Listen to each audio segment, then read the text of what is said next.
Hi, it's Anne Marie with AM Astrology, and today I wanted to look at just a few different charts.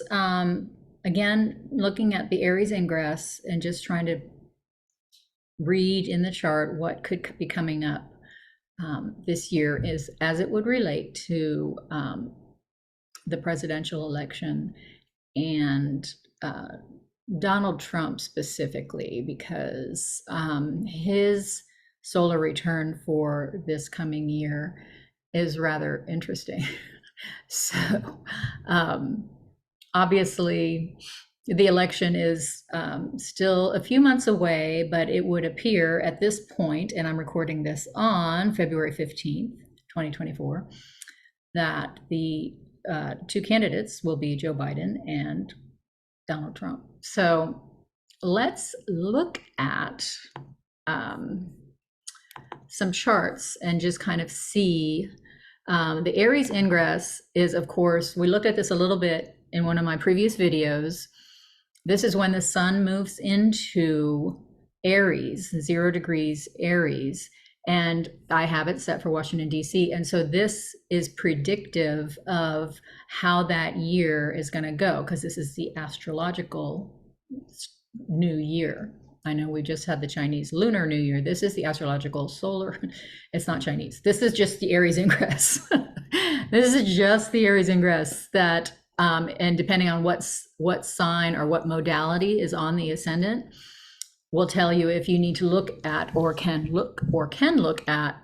You can always look at, but this is a fixed sign. Scorpio is fixed. A fixed ascendant means that the energy in this Aries Ingress will be indicative of the whole year. And so you wouldn't need to look at then the Libra Ingress or the cardinal ingresses for mutable or cardinal signs on the ascendant. So because it's fixed, we just look at this one and it'll be good. And that Mars on the descendant, on the IC, that's a really heavy Mars. And because it is very angular, and the fourth house cusp, or the IC as it's called, is the Imum Coeli, the base of the chart, the foundation of the chart. And that the fourth house is our foundations and the homeland. And Mars is the god of war. And so Mars is ruling this chart, because Mars, I go by modern rulers, Mars is ruling Scorpio, the ascendant. And so that, kind of amplifies the Mars significance in this chart even more. The fourth house in an Aries Ingress that can also indicate rebels or rebellion, because it is opposing the 10th house cusp, which is leadership. And so having Mars here in the fourth house of rebellion at home, in the homeland, opposing the leadership of the nation, which would be the sun, represented by the sun, because it's Leo up here. And so the sun being in Aries, that's 0 degrees Aries, since that's what we pulled the chart for, in the fifth house. Now the fifth house, what could that represent? It could be, children is common to think of for the fifth house. It's also self-expression, and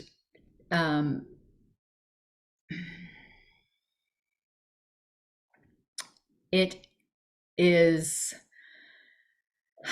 supporting the fourth house, because it's the angular, so it's a succedent house. This is cadent, succedent, angular, cadent, succedent. So it's a succedent house, which means it's moving into, it's under primary directions, it's moving into or supporting the fourth house. And so that sun is the leadership, seems to be supporting the rebels. So what does that mean? And if you want to look at the government, the three branches of government, when we're looking at an astrology chart, we would have the ninth house would represent the judicial branch. And then the 10th house is the executive branch. And then the 11th house is the legislative branch. And so we have this is the executive branch represented by the sun. And the sun just naturally represents the leadership and the president of a country, or the king, if we were looking at a monarchy. And I hope we don't ever look at the United States of America chart with a monarchy or a dictator, but that would be that. It would still represent the leader. And we're certainly, it looks like that is on the periphery, isn't it? That fear is on the periphery, that we are moving, we are losing our democracy.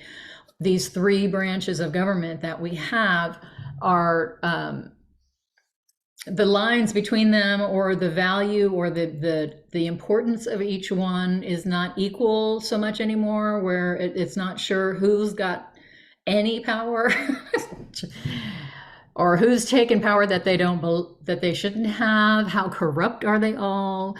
In this chart, the moon representing the judicial branch, or the Supreme Court, the moon rules this cusp, and so there it is, right in the house. So that's called emplacement, I think. And this moon is it has separated from this opposition to Pluto, but that's not like the outer planets are not. I'm using traditional astrology, and so therefore the traditional rulerships. And so the opposition to Pluto does say something, absolutely, but it's not a traditional aspect, because it's not a traditional planet. And so the last aspect that it had would have been the trine to the square, the sextile, I think, to, because if it's in Cancer,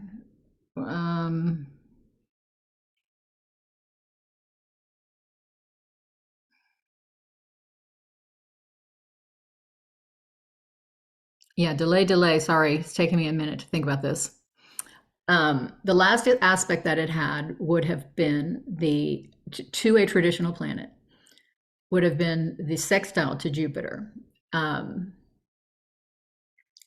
when it was at 14 Cancer. So it's changed signs in this. So it's been a while since it's had any aspects to any of the traditional planets.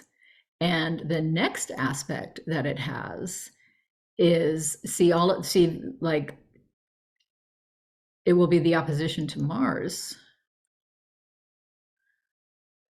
No, it will be the square to Jupiter.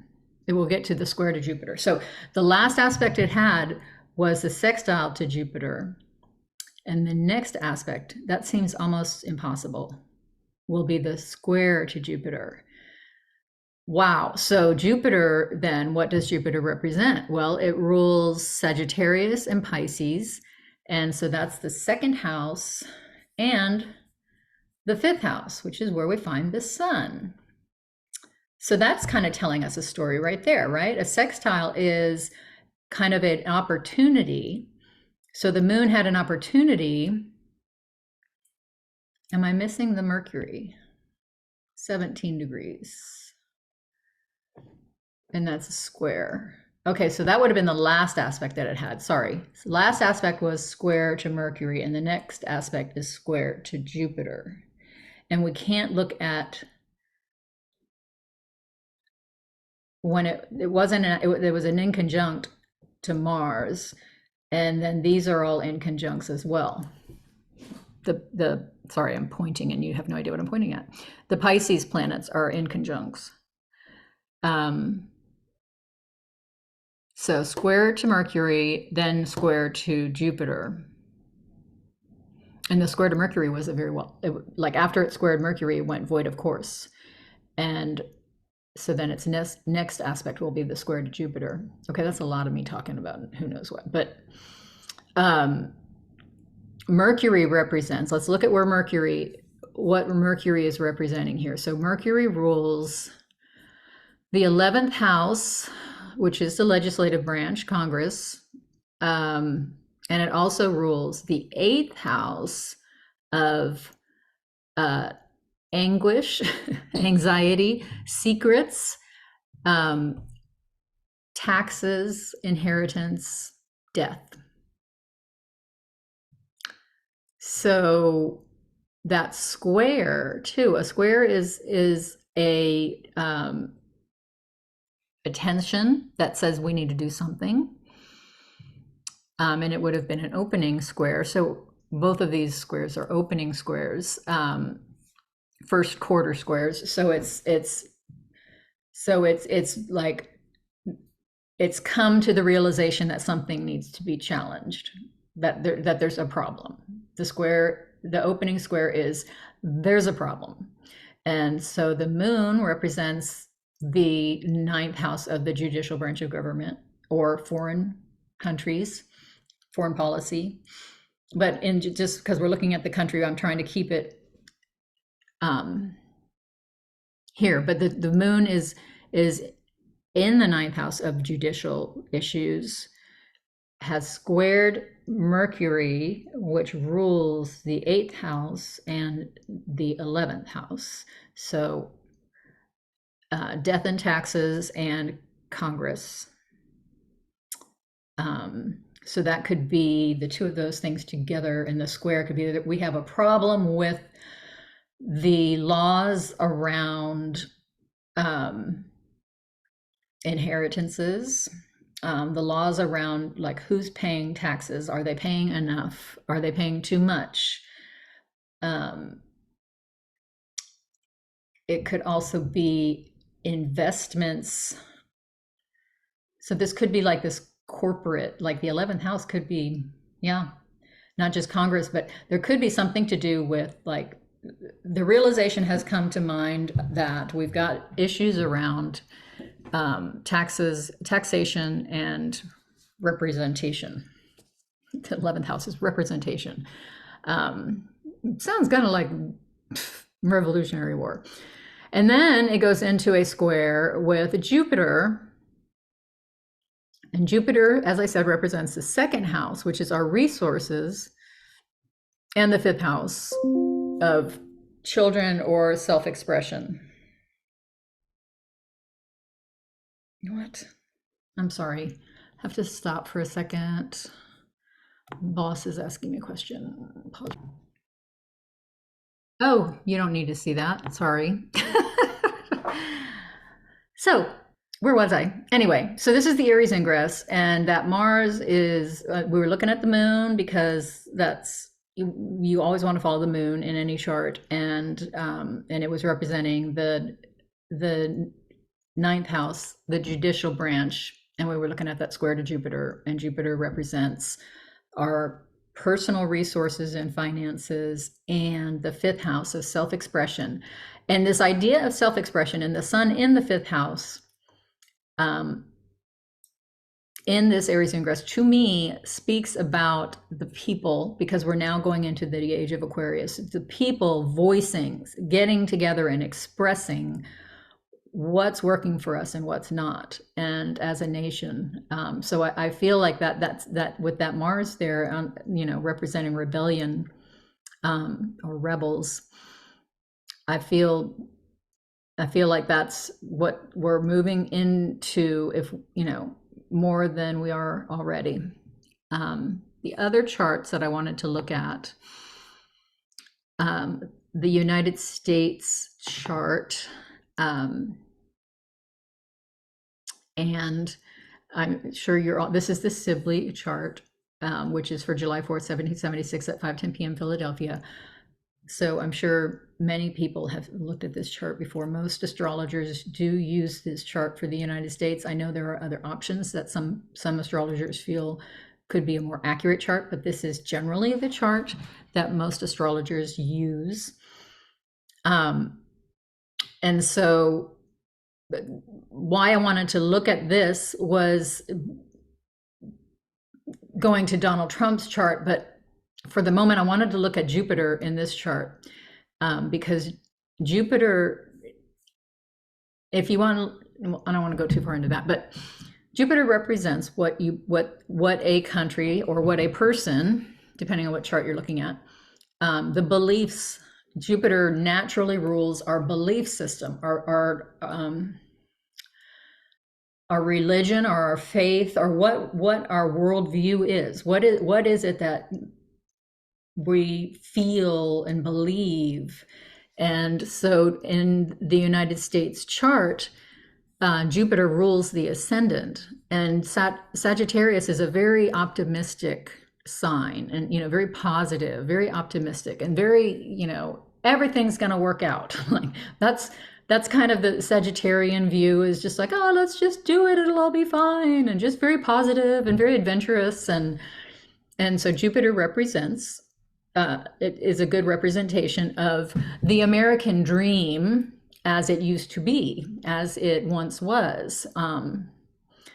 It also rules this intercepted Pisces here in the third house of communication, siblings, neighbors. So, and it's here, it's in the seventh house of partnership. So there's this sense in the United States chart, in our natal chart of the country, that we are represented by Jupiter with a positive, looking for the best, kind of adventurous, and everything's going to be okay in our partnerships. And we're going to do that through our communications, and we're going to have a positive outlook, and we're going to see that we're going to be confident that everything's going to turn out okay. And that's, there's Jupiter sitting there in between Venus and the sun. I mean, it's just like, so it's just in the natal chart for the United States, Jupiter is very positive and encouraging, and adventurous, caring. It's in Cancer. So, that's a good Jupiter, and it's a day chart. So Jupiter is, it's in exalted because it's in Cancer. And so that's a very strong Jupiter. You just get this positive sense of, our beliefs are, I want to quote something, and now my brain won't pull it up, but it would, it's just, the positive go get 'em idea behind, faith, liberty, and the pursuit of happiness. I probably didn't say that right, but something like that. Liberty, justice, the pursuit of happiness. I'm just drawing a blank. I'm sorry. Hey, I just remembered I could do this. Let's do this. So this degree, oh no, that's not what I wanted, but Jupiter in the seventh house seeks to expand and develop your philosophies through your relationships, and you may attract spiritually inclined partners. Relationships are usually beneficial. Jupiter in Cancer, you have a strong urge to look after your loved ones, and you may also be idealistic. You may have a large family or feel as though the world is your family. What I was actually trying for was this. Here we go. Game birds, this is the Sabian symbol for this degree. Game birds feathering their nests. So feeling confident that you're going to have a family, and you're feathering your nest, and you're making sure that you're comfortable, that your family's comfortable and taken care of. So there's that whole optimistic, positive, looking out for what's best for you and your family, not thinking about there's nothing there that would indicate any kind of fear or concern that somebody's going to take it away from you. It's just to focus on, I can be responsible for my own well-being, and I am confident that it's all going to be okay. And there's no negative thing there. This is going very long-winded. I apologize. So then I wanted to look at Donald Trump. This is his natal chart. And so what does Jupiter represent in his chart? Well, Jupiter is stationing. This is interesting because it's like almost going into the third house. And because it's 17 degrees, I would count it in the third house. But because it's stationing, which means it's getting ready to station retrograde, otherwise it would be black S if it was stationing direct. So it's stationing retrograde. It's getting ready to go retrograde.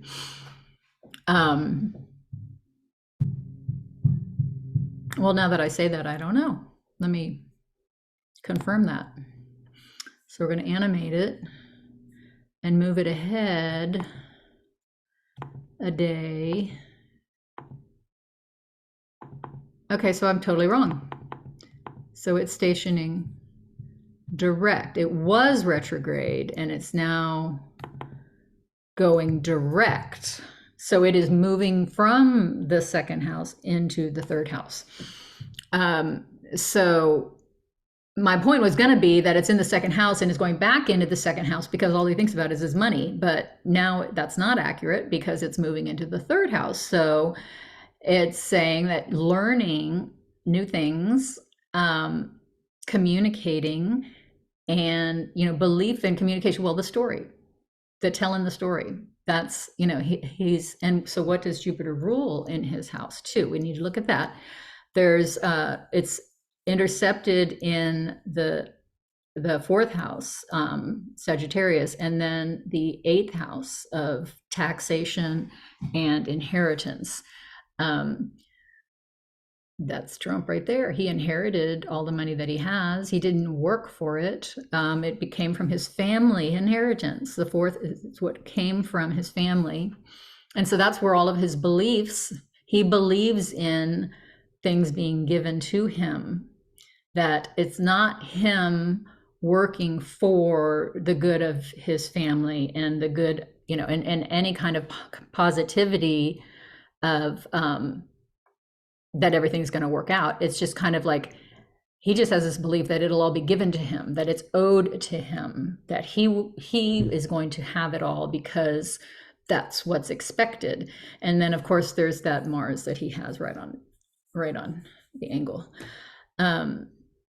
So the reason why I'm looking at Jupiter specifically is because it's very clear why. Here's what I found. Oh, what are you talking about, Siri?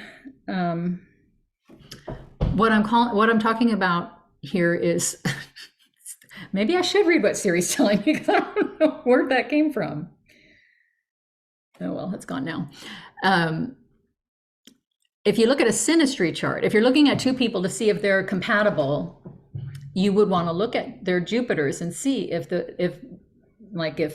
I was getting married and I wanted to look at, I would look at, say I was young and I was getting ready to marry somebody and we were planning to have a family, like have children and, raise a family, then you want to look at the Jupiter placements to see, do you have similar belief systems? Do you have similar worldviews? Do you have the same outlook as to how that all is going to work out? And if you've got one really optimistic, positive Sagittarius Jupiter in Cancer, Sagittarius rising in the seventh house, just this positive, yes, it's all going to work out. And then you've got somebody that's like, no, everything's owed to me. Everything is mine. What's mine is mine and what's yours is mine. It's all owed to me. There's going to be conflict. That's just not even, they're not on the same page. This is an air Jupiter, and the United States was Cancer, which is water. So air and water don't mix, right? They're one's a yin, one's a yang, and it's just they just don't work. They don't blend. They don't mix. So and they square each other. So yeah, it's he's the reason, the conflict that we have in the nation right now. So then I wanted to look at, I'm just rambling on and on. So this is this is his solar return, Donald Trump's solar return for 2024. So June 13th, 2024, the sun gets back to the same place that it was, the same degree in his natal chart. And just look at this glorious chart. So it's ruled by the moon because it's a Cancer rising chart, and the moon rules Cancer, and the moon is down here at the bottom of the chart, but cadent. It's in a cadent house. It's not close enough to the cusp of the fourth house to be considered angular, or so it's cadent in the third house. So this kind of gives you the idea when something's in a cadent house, it's fallen from the angle. Cadent, fallen away. So it's if you want to think of it as communication, he's not communicating very well right now, especially emotionally, because it's Cancer and the moon. So his communications now have fallen to a degree. And being at the bottom of the chart there, it just feels like this is very like he's been silenced. Yay. Where's Susan Lynn's cannons, confetti cannons? If this is accurate, right? So his communications now have been taken away, silenced. But the biggest part of this chart is where the sun is. And this is the 12th house of imprisonment. It could also be in a hospital, but it's where you're separated from everyone and everything. It's where you, like, he could be in an ashram somewhere. It's almost more like the prison, right? I mean, certainly more likely that it's prison. And so the sun, and it's here, he's not alone in there. He has other people with him. So the sun, if we want to look for the sun, it rules the second house and the third house of that communication that we were talking about. Second house of his resources. So they've all been kind of taken from him, or he has been taken from them. Now Venus this is a day chart because the sun is above it. So Jupiter would be the greater benefic, and Jupiter is here in the 11th house. So what I'm trying to say is Venus is okay. You know, Venus represents the 11th house and the intercepted 4th house. So that same idea from his natal chart. Of the intercepted 4th house. So Venus could be who put him in prison, or other people in prison with him. And Mercury rules the prison, the 12th house, and it also rules the bottom of the chart, the moon here at the bottom of the chart. So you can see how Mercury has rulership over him, because the moon represents him in his solar return, and Mercury rules Virgo. So this is like the prison guard, because he rules the 12th house. So he's under control here.